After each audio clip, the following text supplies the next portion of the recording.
주께로 나오라 영원하신 주께 나오라 사랑으로 안아주시는 변함없으신 나의 주. 할렐루야. 주님의 이름으로 사랑하고 축복합니다. 이 시간 우리 마음을 모아 주님을 찬양하는 시간을 갖도록 하겠습니다. 함께 부르실 찬양은 나의 가장 낮은 마음, 함께 찬양하시겠습니다.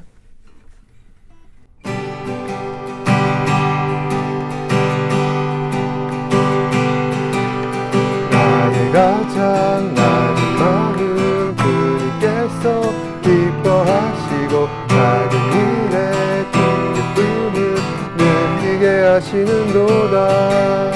내가 지쳐 노력할 때 주님 내게 힘이 되시고 아름다운 하늘나라 내 맘에 주시는도다. 우리에게 축복하신 하나님 사랑 낮은 자를 높여주시고 아름다운 하늘나라 허락하시고 내 모든 것 예비하시네. 찬양함의 기쁨을 감사하며 평안을 간구함의 하나님 알도록 하셨네. 나의 가장 낮은 마음 주님께서 기뻐하시고 작은 일에 큰 기쁨을 느끼게 하시는도다. 내가 지쳐 노력할 때 주님 내게 힘이 되시고 아름다운 하늘나라 내 맘에 주시는도다. 우리에게 축복하신 하나님 사랑 낮은 자를 높여주시고 아름다운 하늘나라 허락하시고 내 모든 것 예비하시네. 찬양함의 기쁨을 감사함의 평안을 간구함의 하나님 알도록 하셨네. 찬양함의 기쁨을 감사함의 평안을 간구함의 하나님 알도록 하셨네. 찬양함의 기쁨을 감사함의 평안을 간구함의 하나님 알도록 하셨네.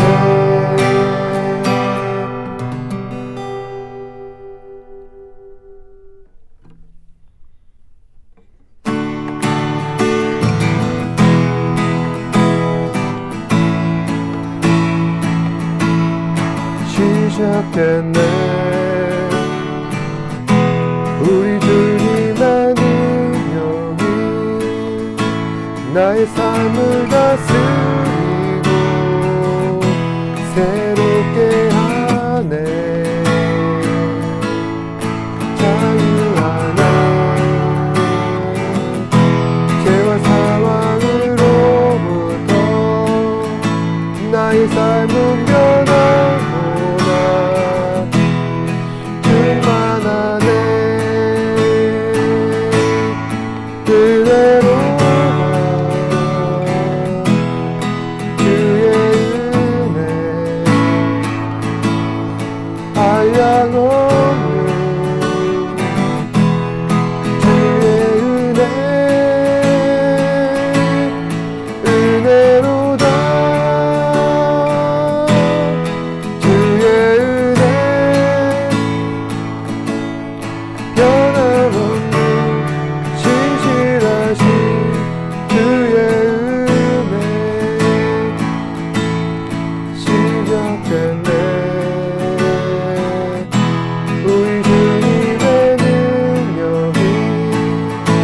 나의 삶을 다스리고 새롭게 하네. 자유 안에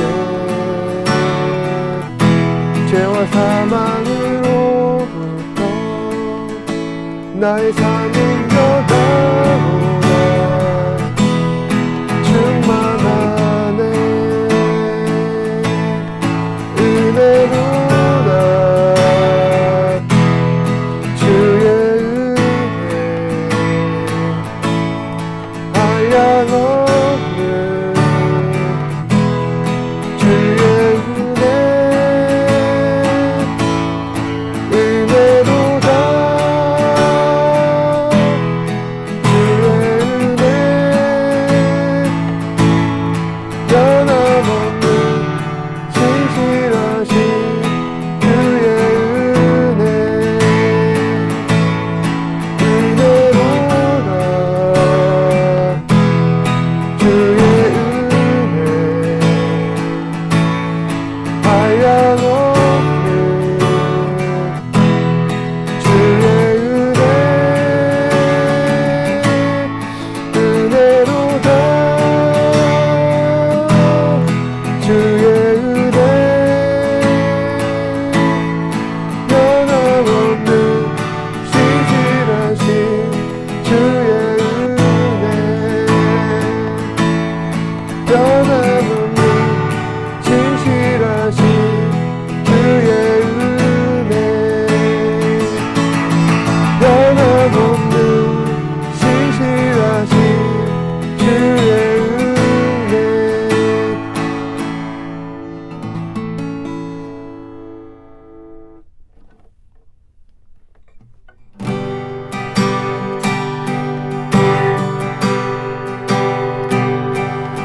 주님 내가 주의 장막을 사모합니다. 주의 인재를 갈망합니다.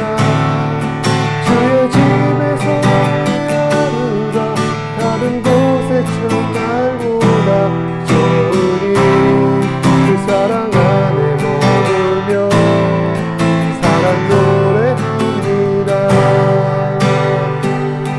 주님 내가 주의 장막을 사모합니다. 오직 주의 인재를 갈망합니다. 주의 집에서 하루가 다른 곳의 첫날보다 좋으니 그 사랑 안에 머물며 사랑 노래합니다. 나의 평생에 한 가지 소원 주의 아름다우신 보며 사랑 노래하는 것 나의 왕 대신 님의 얼굴 보라며 그 사랑 안에 머물러 사랑 노래합니다.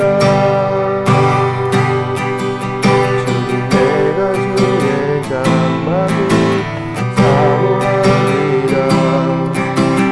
오직 주의 인재를 갈망합니다.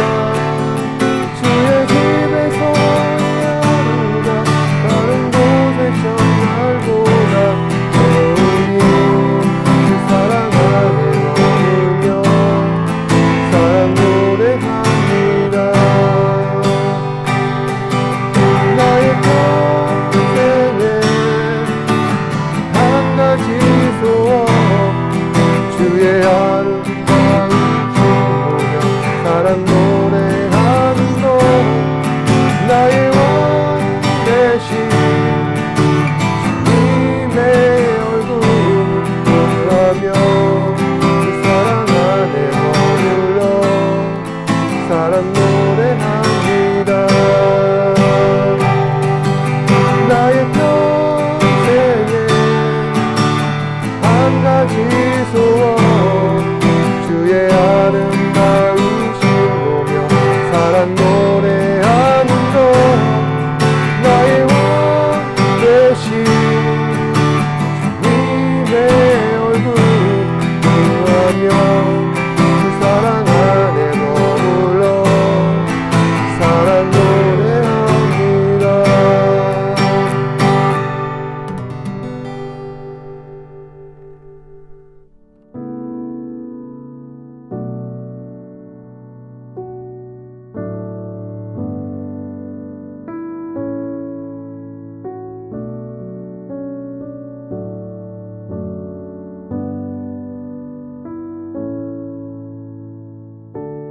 한때 한국교회 안에서 지금의 워십 밴드 문화에 효시할 수 있는 온누리교회의 경배와 찬양이라고 하는 사역단체가 많은 사람들의 관심과 사랑을 받았던 때가 있었습니다.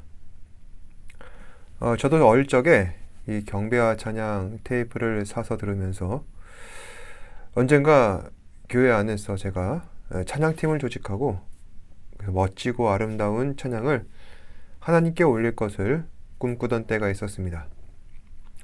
그런데 지금부터 약 6년 전 제가 온누리교회 경배와 찬양 정기 집회를 정말 오랜만에 현장 참석하였는데 그때 많은 것이 바뀌고 변해버린 모습에 좀 새로운 감회를 느낄 수가 있었습니다. 어릴 적에 보았던 이 경배와 찬양 집회는 아주 카리스마 있는 이 찬양 리더의 그 인도하에 주는 그 찬양의 은혜가 굉장히 풍성했었는데 그때 있었던 그 영향이 있었던 그 예배자들이 지금 많이 떠난 상태였고 그래서 많은 부분들이 변화되어서 마음속에 살짝 아쉬운 마음이 들었습니다. 그런데 그때 저의 감정을 떠올려 보니 이런 생각을 하는 것입니다. 저는 찬양을 통하여서 과연 무엇을 의도하는가? 내가 생각하는 찬양이란 무엇인가? 과연 그것이 하나님께서 기뻐하실 만한 찬양이라 할 수 있는가? 라는 생각을 하는 것입니다. 여러분, 찬양이란 무엇이죠? 찬양이란 하나님을 높이거나 하나님을 향한 경외심을 우리가 적극적으로 표현하는 것입니다. 따라서 찬양의 방법은 무한대라는 것이죠. 왜냐? 하나님을 높이거나 하나님을 향한 경외심을 적극적으로 표현한다는 이 목적만 우리가 달성할 수 있다면 그것 자체로 찬양이라 할 수 있기 때문입니다. 따라서 우리가 찬양을 할 때 많은 사람이 없어도 또 화려한 악기 연주와 연출이 없어도 피아노 반주만으로 하나님께서 주신 그 가장 아름다운 나의 목소리만으로도 우리는 얼마든지 찬양할 수가 있습니다. 하나님을 향한 경외심과 하나님을 높이려는 그 마음의 중심만 있다면 말입니다. 결국 저희는 외적인 모습에만 치중하여서 그것으로 실망한다거나 또는 만족해한다거나 하는 그러한 찬양의 모습만큼은 지향해야 할 것입니다. 찬양은 악기가 부족해도 사람이 부족해도 얼마든지 할 수 있습니다. 또 반주가 없어도 가사에 곡조가 없어도 찬양은 얼마든지 할 수 있습니다. 성경에 기록되었던 가장 유명한 찬양집 시편 말씀도 사실은 곡조 없는 가사라 할 수 있습니다. 그래서 시편을 보시면은 악보가 없어도 가사만으로 하나님을 찬양하는 것이 얼마든지 가능하다는 것을 잘 보여주고 있습니다. 오늘 말씀해 보시면은 다음과 같이 전합니다. 찬송하리로다. 그는 우리 주 예수 그리스도의 하나님이시요 자비의 아버지시요 모든 위로의 하나님이시며. 이 말씀은 사도 바울이 쓴 고린도전서 서문에 나오는 말씀입니다. 고린도전서란 고린도에 살고 있는 교회 성도들을 향해 사도 바울이 전한 하나님의 말씀인 것입니다. 바울은 고린도라는 곳에서 약 1년 6개월간 사역을 해왔습니다. 초창기에는 그곳에 예수를 믿는 사람들이 하나도 없어서 거의 맨 땅에 헤딩하는 심정으로 어렵게 전도하며 말씀을 전해왔습니다. 그리고 마침내 하나님의 은혜로 결실을 맺어 함께 사역하며 바울을 도와줄 수 있는 사람도 생기게 되었고 또 함께 예수 믿기 시작한 사람들이 여러 명 많은 교회로 많은 사람들이 모이기 시작했습니다. 그러다가 고린도에서 바울을 위협하는 무리들이 사람들을 선동하여서 바울을 내쫓으려고 하자 어쩔 수 없이 바울은 그곳을 떠나올 수밖에 없었습니다. 그래서 바울은 오랫동안 이 고린도 교회 성도들을 보지 못하였고 편지로 남아 지금 인사말을 전하려 하는 것입니다. 그래서 당시에 사도 바울이 교회를 향해 편지를 쓸 때 하나님께 올릴 경배와 찬양의 말씀으로 시작을 합니다. 그래서 오늘 바울은 편지 서문에 이렇게 시작하고 있습니다. 찬송하이로다. 그는 우리 주 예수 그리스도의 하나님이시요 자비의 아버지시요 모든 위로의 하나님이시며. 사도 바울은 하나님께 찬양을 올리고 있는데 하나님은 어떠한 하나님이신지 자신이 고백하는 하나님에 대하여 다음과 같이 요약합니다. 그는, 그러니까 하나님께서는 주 예수 그리스도의 하나님이시요 자비의 아버지 하나님이시요 모든 위로의 하나님이시라. 이 말씀을 보시면은 사도 바울이 하나님께 올리는 이 찬양이 어떠한 것인지 우리는 알 수가 있는데, 먼저 그가 찬양하는 목적은 하나님은 어떠한 분이신지 세상에 널리 알리려 하고 있다는 것입니다. 그럼 여러분, 사도 바울이 주장하고 있는 하나님은 어떠한 하나님이실까요? 첫 번째로 하나님께서는 주 예수 그리스도의 하나님이시라는 겁니다. 하나님께서는 성부, 성자, 성령 삼위 하나님으로 존재합니다. 즉 창조주 하나님, 구원자 그리스도, 내 안에 계시는 성령 하나님, 삼위 하나님께서 신비한 그 신적 관계 속에서 우리를 향한 하나님의 거룩하신 뜻을 나타내신다는 것입니다. 그래서 오늘 말씀해 보시면은 바울은 하나님을 주 예수 그리스도의 하나님이시라 찬양하고 있습니다. 이 말은 곧 성부 하나님과 성자 예수 그리스도의 존재를 인정함으로써 삼위 하나님께 영광을 돌리며 찬양을 하고 있는 것입니다. 그래서 우리는 앞으로 하나님을 찬양할 때 두 가지를 기억해야 합니다. 창조주 하나님과 구원주 그리스도, 삼위 하나님께서 우리에게 나타내신 이 창조 역사와 그리고 구원 역사를 인정하며 크고 놀라운 일을 이루신 하나님께 경배와 찬양을 올려야 한다는 것입니다. 여러분께서는 찬양을 할 때 어떠한 마음으로 찬양을 하고 계십니까? 많은 사람들은 찬양에 담긴 가사의 그 내용보다는 음악에 더 많은 신경을 쓰고 있는 것 같습니다. 여러분, 근데 음악이 먼저입니까? 찬양이 먼저입니까? 당연히 찬양이 먼저라는 것이죠. 그리고 음악은 어디까지나 찬양을 효과적으로 전달하기 위한 수단일 뿐이지 찬양의 목적은 하나님을 찬양하는 것 그 자체이기에 중요한 것은 음악보다는 그 안에 담긴 내용, 즉 찬양 가사라는 것입니다. 그래서 우리는 찬양을 할 때 반드시 그 가사의 내용을 이해하고 검증하는 과정이 필요합니다. 제가 신학교를 다녔을 때 즐겨 불렀던 찬양이 있습니다. 제목은 부르신 곳에서라는 찬양입니다. 그런데 그때 신학교에서 함께 공부하였던 전도사님께서 저에게 이런 질문을 하셨습니다. 문제가 된 대목은 바로 이 구절이죠. 내가 걸어갈 때 길이 되고 살아갈 때 삶이 되는 그곳에서 예배하네. 내가 걸어갈 때 길이 되고 살아갈 때 삶이 되는 그곳에서 내가 예배하네. 그 전도사님께서 말씀하시길 이 가사가 옳다고 생각하냐는 것입니다. 저는 말문이 막혔습니다. 그때까지만 하더라도 이 찬양에 대해서 가사를 깊이 생각하기보다 아무 생각 없이 음이 좋아 흥얼거렸던 찬양이었기 때문입니다. 찬양 가사에 따르면은 내가 걸어갈 때 길이 되고 내가 살아갈 때 삶이 된다. 다시 말해 하나님이 아니라 자기가 주도하는 삶에 대한 얘기를 하는 것 같았습니다. 그리고 그 다음이 더 심각합니다. 내가 주도하는 삶이 있는 그곳에서 나는 예배하네. 즉 내가 주도하는 예배를 드리겠다는 그 의미로도 들리게 되는 것입니다. 여기까지 생각이 미치자 과연 내가 이 찬양을 드리는 것이 잘하는 일인지 헷갈리기 시작했습니다.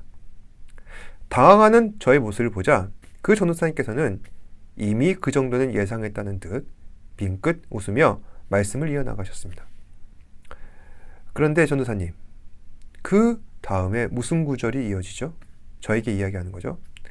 부르신 곳에서 나는 예배하네 아닙니까? 즉 내가 걸어가는 것과 내가 살아가는 것은 모두 하나님의 부르신 가운데 이루어진 일이기 때문에 그 부르신 곳에서 나는 예배한다는 것 아니겠습니까? 그래서 그 부르신 곳에서 우리는 예배해야 한다는 것을 이 찬양 가사가 이야기하고 있는 것입니다. 저는 그 말을 듣고서 안심했습니다. 제가 정말 좋아하던 찬양이었는데 이 찬양 가사의 검증 때문에 앞으로 그 찬양을 내가 불러서는 되는가, 불러도 되는가, 또 내가 지금까지 찬양을 했는데 잘못된 찬양을 올린 것이 아닌가라는 걱정을 하였던 것입니다. 근데 이제는 그런 걱정할 필요가 없게 되었습니다. 제가 이 말씀을 드리는 것은 우리가 찬양을 할 때 음악에 홀려서 그 자체, 가사에 대한 검증을 소홀히 합니다. 내가 과연 하나님을 찬양하고 있는 것인지, 그저 그 가사에 아무런 비판과 검증도 없이 그저 따라 부르는, 중언부언하는 그런 가사로 찬양을 하고 있는 것은 아니지. 여러분, 우리가 찬양하는 목적은 하나님에 대해서 분명히 찬양하는 것입니다. 삼위일체 하나님, 우리가 알고 있는 하나님에 대해서 찬양하는 것입니다. 또 우리의 찬양에는 분명한 내용이 있어야 합니다. 찬양할 때마다 그 내용을 이해하고 마음속에 되새기며 그것을 찬양해야 한다는 것입니다. 다음으로 바울은 자비의 하나님을 찬양하고 있습니다. 이 의미는 우리를 죄에서 구원하신 하나님의 은혜를 찬양해야 한다는 것입니다. 여러분, 우리가 죄에서 구원을 받은 것은 누구의 공로입니까? 독생자 예수 그리스도의 공로인 것이죠. 그런데 예수님께서 우리를 구원하시기로 작정하신 것은 이미 태초부터 시작된 일이라는 것입니다. 그러니 우리를 구원하신다는 하나님의 언약은 결코 변치 않는 약속인 것입니다. 따라서 우리는 찬양을 할 때 변치 않는 약속의 하나님, 긍휼이 많으신 자비의 하나님을 마땅히 찬양해야 한다는 것이죠. 마지막으로 위로의 하나님을 찬양해야 할 것입니다. 하나님께서는 앞에 그 자비의 하나님이라 말씀을 드렸습니다. 위로의 하나님께서는 우리를 외면치 않으시고 언제나 우리 편에 서주시는 하나님을 말하는 것인데, 이것은 곧 성령 하나님께서 우리와 함께 하신다는 것을 말합니다. 성령 하나님께서는 저희 안에서 말할 수 없는 탄식으로 저희를 위해 기도하시고 하나님 앞에서 저희를 대변해 주십니다. 성령 하나님의 은혜와 사랑을 노래하는 것이 바로 진정한 찬양인 것입니다. 그래서 고린도후서 1장 3절 말씀, 오늘 저와 여러분들이 함께 나누신 이 말씀은 성부, 성자, 성령 삼위일체 하나님께 영광과 존귀를 올려드리는 바울의 완벽한 찬양이라 할 수 있습니다. 그런데 지금 바울이 놓여진 상황을 우리가 한번 유심히 살펴보면은 과연 그가 이와 같은 찬양을 올릴 만한 형편이 되는가? 라는 것을 생각해 볼 때 사실 바울의 상황은 녹록지가 않습니다. 바울이 설립하였던 그 당시 고린도 교회 안에서는 어땠었냐면은 거짓 교사가 들어와서 바울이 전한 그 복음에 대해서 훼손시키고 또 바울에 대한 권위를 무너뜨리고 그 사도권을 실추시켜서 바울조차 의심하도록 교회 성도들을 선동하였습니다. 그래서 바울은 성도들이 갖고 있는 그 오해를 풀고자 그리고 교회의 질서를 바로잡고자 여러 번 노력하였습니다. 하지만 그조차 역부족이었고 결국 여러 번 편지를 써서 오해를 풀기 위해 다방면으로 노력합니다. 뿐만 아니라 오해를 풀고자 고린도에 가기를 기도하며 겨우 틈을 내서 방문하기도 하였습니다. 자신의 입장을 적극 해명하였습니다. 그럼에도 상황은 나아지지 않습니다. 충분히 해명할 건 해명하였고 교회를 정상화시키기 위해 노력해 왔습니다. 그럼에도 일이 잘 해결되지 않습니다. 바울은 이 문제를 어떻게 해결했을까요? 그는 그저 하나님을 찬양했을 뿐입니다. 찬양을 통하여 하나님을 높이고 하나님께 자신의 모든 문제를 맡겨드린 것입니다. 오늘 말씀에 기록된 것처럼 나를 위로하시는 그 하나님을 온전히 내가 신뢰하기에 이런 찬양이 가능하다는 것입니다. 그래서 여러분, 위로라는 말, 하나님께서 나를 위로하신다는 것은 단지 나의 억울함을 달래주고 받아준다는 것이 아닙니다. 나로 하여금 더 나은 방향으로 우리가 나아갈 수 있도록 우리를 이끌어 주시는 것입니다. 하나님께서는 이와 같이 바울을 이끌어 주셨습니다. 어려운 일을 많이 당하였지만 주님과 함께 잘 극복해 왔고 또 그로 인하여서 하나님 앞에 영광을 돌릴 수 있게 되었습니다. 그런데 이것이 가능하게 된 비결이 어디에 있느냐? 찬양이라는 것입니다. 찬양을 통하여서 하나님과 맺은 언약을 기억하고 그로 인하여서 믿음을 강화시키며 내가 알고 있는 하나님에 대한 올바른 이해와 신앙을 점검한다는 것입니다. 그래서 우리는 언제나 하나님 앞에 찬양을 올려야 합니다. 사랑하는 여러분, 우리는 하나님께 영원토록 찬양과 경배드리기 위해 지음받은 피조물입니다. 합당하신 하나님 앞에 찬양으로 영광을 돌리며 저희를 돌보시는 하나님의 은혜를 기억하며 하나님 한 분만을 경배하시길 바랍니다. 비록 우리의 현실은 바울처럼 인생의 무거운 짐과 여러 가지 어려운 문제로 앞이 보이지 않을지라도 우리는 하나님을 찬양해야 할 것입니다. 하나님께서는 신실하셔서 반드시 우리의 구원을 완성하실 것이기 때문입니다. 이 사실을 믿으시고 오늘 하루도 온 마음 다해 온 정성 다해 하나님을 찬양하며 경배하시는 저와 여러분 되시기를 주님의 이름으로 축복합니다. 기도하겠습니다. 고맙고 사랑이 많으신 아버지 하나님, 오늘도 말씀을 통하여서 하나님의 은혜를 다시 한 번 더 되새기며 또한 여러 가지 어려운 상황 가운데서도 하나님께서 우리를 위로하시고 자비를 베푸시며 선하시고 인도하신다는 것을 다시 한 번 더 깨닫게 됩니다. 또한 우리가 낙심하거나 좌절하거나 낭망할 때에 찬양을 통하여서 하나님의 영광을 돌리며 우리의 영혼의 부족한 부분들을 채워주고 소성케 하는 하나님의 놀라운 은혜를 다시 한 번 더 생각해 보게 됩니다. 우리 학생들 이제 새 학기가 시작되고 공부와 또 여러 가지 학업으로 인해서 스트레스가 많이 받을 텐데 주님 그 가운데에서 함께 해주셨고 은혜 허락하여 주사 주님을 찬양하며 경배할 때 우리 삶의 여러 가지 어려운 부분들이 떠나가고 하나님 앞에 온전한 찬양과 영광으로 인하여서 우리의 삶이 더욱더 충만해지는 우리 학생들 될 수 있도록 인도하여 주옵소서. 모든 말씀 예수님 이름으로 기도합니다. 아멘. 하늘에 계신 우리 아버지여, 이름이 거룩히 여김을 받으시오며 나라가 임하옵시며 뜻이 하늘에서 이루어진 것 같이 땅에서도 이루어지이다. 오늘 우리에게 일용할 양식을 주옵시고 우리가 우리에게 죄 지은 자를 사하여 준 것 같이 우리 죄를 사하여 주옵시고 우리를 시험에 들게 하지 마옵시고 다만 악에서 구하옵소서. 나라와 권세와 영광이 아버지께 영원히 있사옵나이다. 아멘. 다 같이 소리 쳐